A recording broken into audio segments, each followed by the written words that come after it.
How to find your tax file number. Here's how. Check previous tax documents. Look at your past tax returns, notices of assessment, or any correspondence from the tax office. Superannuation account statement.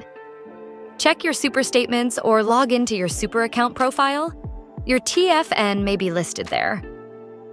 Payslips and employment documents. Your TFN might be on your payslips, payment summaries, or employment contract. Online government services. Log into MyGov, or your country's equivalent, and link it to the tax office to view your TFN.